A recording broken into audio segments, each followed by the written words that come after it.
15th finance commission എന്ത് ചെയ്തു? അത് 2011 സെൻസസ് പോപ്പുലേഷനായിട്ട് മാറ്റി.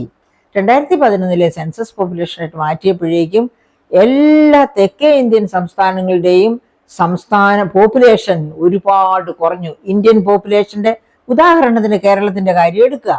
കേരളത്തിന്റെ പോപ്പുലേഷൻ 1971 സെൻസസ് അനുസരിച്ച് 3.83% ഇന്ത്യൻ പോപ്പുലേഷന്റെ 3.83% കേരള പോപ്പുലേഷൻ. പക്ഷേ 2011 പോപ്പുലേഷൻ ആയപ്പോഴേക്ക് എന്ത് സംഭവിച്ചു? അത് 2.71% കുറഞ്ഞു. അപ്പോൾ എന്താ സംഭവിച്ചത്?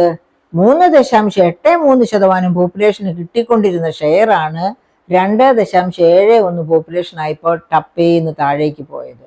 അങ്ങനെയാണ് 14ാം ധനകാര്യ കമ്മീഷനിൽ നമുക്ക് 2.50 2.5% വിഹിതം കിട്ടിയിരുന്നത് 1.93% 15ാം ധനകാര്യ കമ്മീഷനിൽ കുറയുന്നത്. ഇതുപോലെ തന്നെ എല്ലാ തെക്കേ ഇന്ത്യൻ സംസ്ഥാനങ്ങൾക്കും വിഹിതം കുറഞ്ഞു. നമുക്ക് കുറഞ്ഞതിൻ്റെ ഇരട്ടി കുറവാണ് കർണാടകത്തിനുണ്ടായത്. അതുപോലെ പിന്നെ എല്ലാ തെക്കേ ഇന്ത്യൻ സംസ്ഥാനങ്ങൾക്കും ചില വടക്കേ ഇന്ത്യൻ സംസ്ഥാനങ്ങൾക്കും ഇതുപോലെ കുറവ് അനുഭവപ്പെട്ടു.